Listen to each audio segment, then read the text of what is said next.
ओम शांति।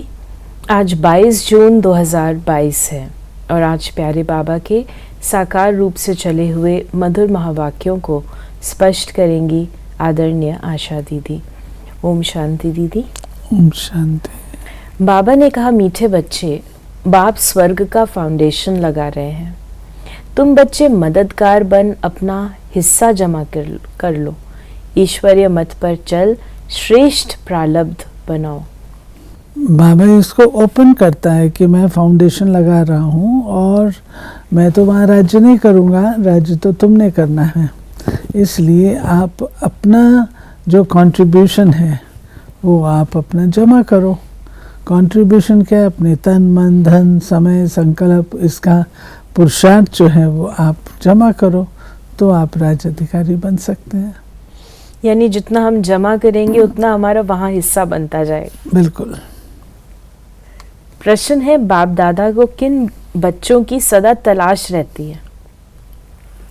जो बहुत बहुत मीठे शीतल स्वभाव वाले सर्विसेबल बच्चे हैं, ऐसे बच्चों की बाप को तलाश रहती है। यानी ऐसे बच्चे कम हैं, तभी तो तलाश रहती है। बाबा सेवा के क्षेत्र में किन बच्चों को भेजना चाहता है? ऐसे बच्चे हैं जो अच्छे बच्चे हैं। सर्विसेबल बच्चे ही बाप का नाम बाला करेंगे। जितना बाप का मददगार बनते हैं, आज्ञाकारी वफादार हैं, उतना वो वर्षे के हकदार बनते हैं। गीत है ओम नमो शिवाय। ओम का अर्थ किसने बताया? बाप ने। जब बाबा कहा जाता है तो उसका नाम ज़रूर चाहिए। साकार हो व निराकार हो, नाम ज़रूर चाहिए। और जो आत्माएं हैं उन पर कभी नाम नहीं पड़ता। आत्मा जब जीव आत्मा बनती है तब शरीर पर नाम पड़ता है।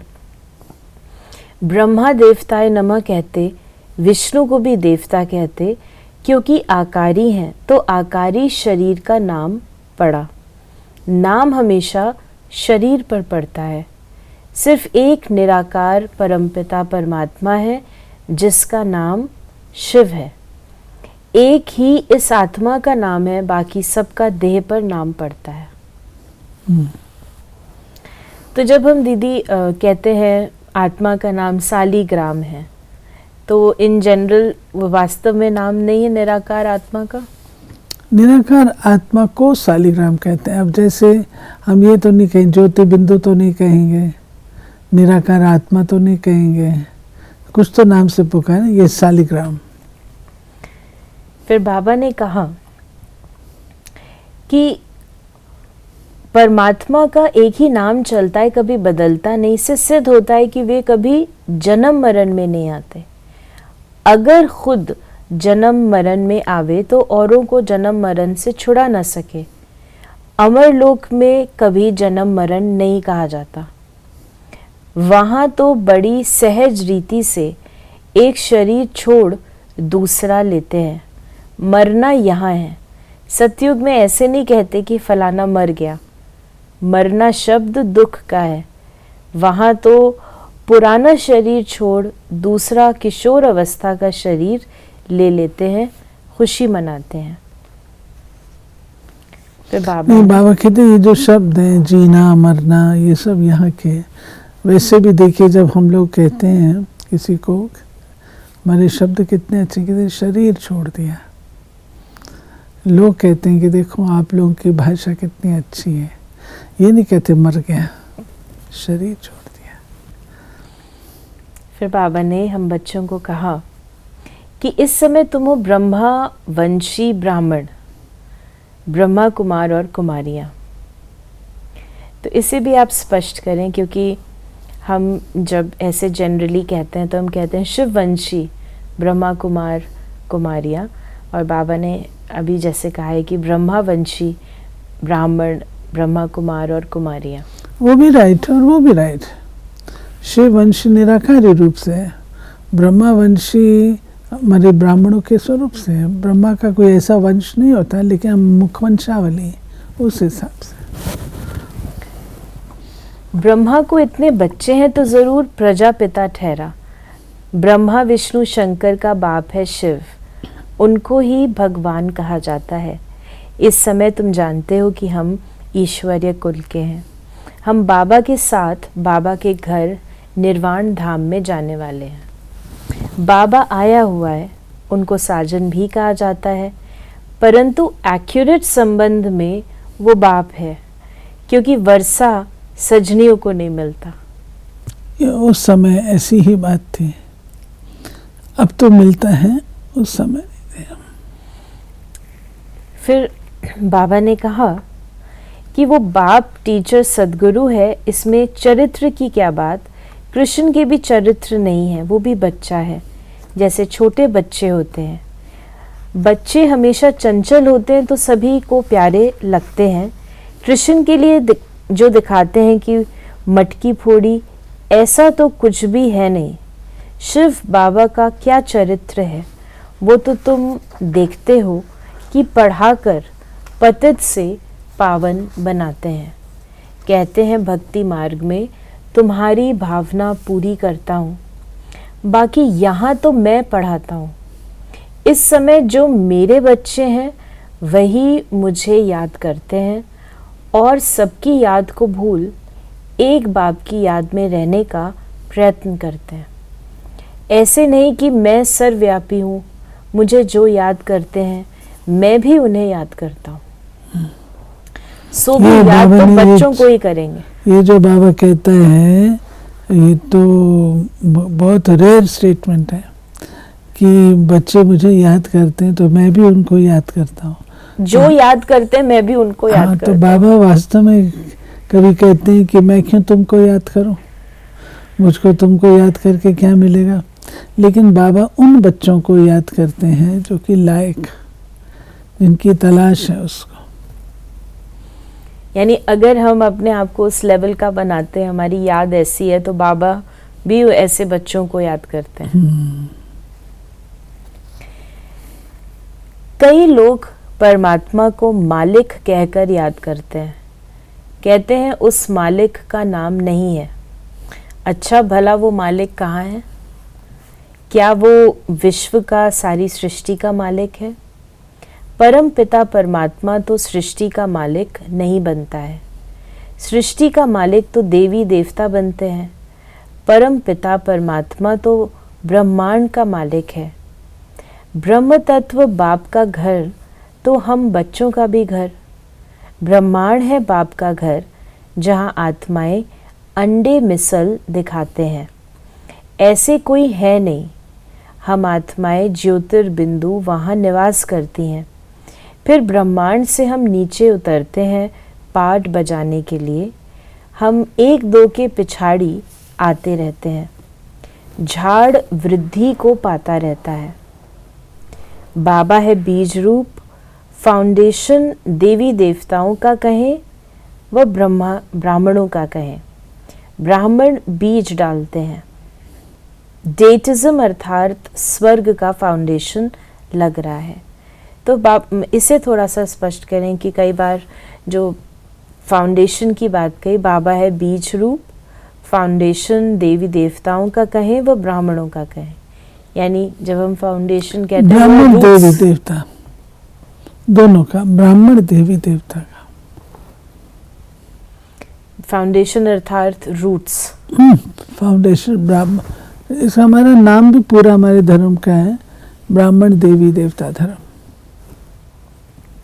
तो बाबा आकर के ब्राह्मणों का, जब तक ब्राह्मण नहीं होंगे तो देवता नहीं बन सकते ना।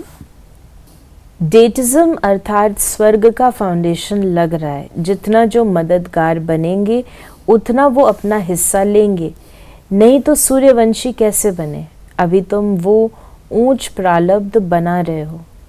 हर एक मनुष्य पुरुषार्थ से प्रारब्ध बनाते रहते हैं। प्रारब्ध बनाने लिए अच्छा काम किया जाता है, दान पुण्य करना, धर्मशाला आदि बनाना, सब ईश्वर अर्थ ही करते हैं, क्योंकि उनका फल देने वाला वो है। तुम अब श्रीमत पर पुरुषार्थ कर रहे हो, बाकी सारी दुनिया मनुष्य मत पर पुरुषार्थ कर रही है। सो भी आसुरी मत है। ईश्वरीय मत की बात है के बाद है दैवी मत, फिर हो जाती है आसुरी मत। अब तुम बच्चों को ईश्वरीय मत मिलती है। बाबा मम्मा भी उनकी मत से श्रेष्ठ बनते हैं। कोई मनुष्य देवताओं जैसे श्रेष्ठ हो नहीं सकते। देवताओं को श्रेष्ठ बनाने वाला कौन? यहाँ तो कोई श्रेष्ठ है नहीं। श्री श्री है ही एक। वही सबसे ऊंचे ते ऊंच बाप, टीचर, सदगुरु है। वही फिर श्री लक्ष्मी नारायण बनाते हैं। बलराम को भी कहते हैं श्री सीता श्री राम, परंतु उनके पिछाड़ी ऐड हो जाता है क्षत्रिय चंद्रवंशी। वो लक्ष्मी नारायण तो 16 कला संपूर्ण सूर्यवंशी देवता कुल हुआ, और राम सीता 14 कला चंद्रवंशी 2 कला कम हो गई। फिर बाबा ने हम बच्चों को कहा कि राजधानी स्थापन ज़रूर होनी है। मूल बात तो ये सिद्ध करनी है कि गीता का भगवान श्री कृष्ण नहीं है। वर्षा बाप देंगे, कृष्ण नहीं। लक्ष्मी नारायण भी अपने बच्चों को वर्षा देंगे। वो भी यहाँ के पुरुषार्थ की प्रारब्ध मिलती है। सतयुग त्रेता में बेहद का वर्षा है। गोल्डन सिल्वर जुबली मनाते हैं। यहाँ तो एक दिन मनाते हैं। हम तो 1250 वर्ष गोल्डन जुबली मनाते हैं। खुशियाँ मनाते हैं ना, माला माल बन जाते हैं। बाबा पूरी सत्य की दुनिया को गोल्डन जुबली कह रहे हैं। बाबा ने कहा माया बड़ा तूफान में ले आएगी, झट विकार में गिरा देगी, फिर आने में भी लज जाएगी। सब कहेंगे कुल को कलंकित किया तो वर्षा क्या मिलेगा, क्या लेंगे। बाबा मम्मा कहते हो तो ब्रह्मा कुमार कुमारियाँ आपस में हो गए भाई बहन। फिर अगर विकारों में गिर पड़े तो ऐसे कुल कलंकित और ही 100 गुणा कड़ी सजा खाएंगे और पद भी भ्रष्ट होगा। फिर बाबा ने आज हम बच्चों को वरदान दिया, बुराई में भी बुराई को न देखो, अच्छाई का पाठ पढ़ने वाले अनुभवी मूर्त भव। चाहे सारी बात बुरी हो, लेकिन उसमें भी 1-2 अच्छाई ज़रूर होती है। पाठ पढ़ाने की अच्छाई तो हर बात में समाई हुई है ही, क्योंकि हर बात अनुभवी बनाने के निमित्त बनती है। धीरज का पाठ पढ़ा देती है। दूसरा आवेश कर रहा है और आप उस समय धीरज व सहनशीलता का पाठ पढ़ रहे हो, इसलिए कहते हैं जो हो रहा है वो अच्छा, और जो होना है वो और अच्छा। अच्छाई उठाने की सिर्फ बुद्धि चाहिए। बुराई को न देख अच्छाई उठा लो तो नंबर 1 बन जाएंगे। और स्लोगन है सदा प्रसन्नचित रहना है, तो साइलेंस की शक्ति से बुराई को अच्छाई में परिवर्तन करो। साइलेंस की शक्ति से बुराई अच्छाई में कैसे बदलेगी? जो चीज़ बुरी है सो बुरी है, परंतु जब हम साइलेंस में रहते हैं तो हमें उस बुराई का रियलाइजेशन होती है कि ये चीज़ ऐसी है और ये मैं नहीं करूं। अपने फ़ायदे की चीज़ हम उसमें लेंगे कि मानो कोई क्रोध कर रहा है, देखने में तो अच्छा नहीं लग रहा है, तो साइलेंस में मैं ये सीन ठीक नहीं है, तो मुझे अपने आप में ये चीज़ नहीं लानी है। ये रियलाइजेशन होती है।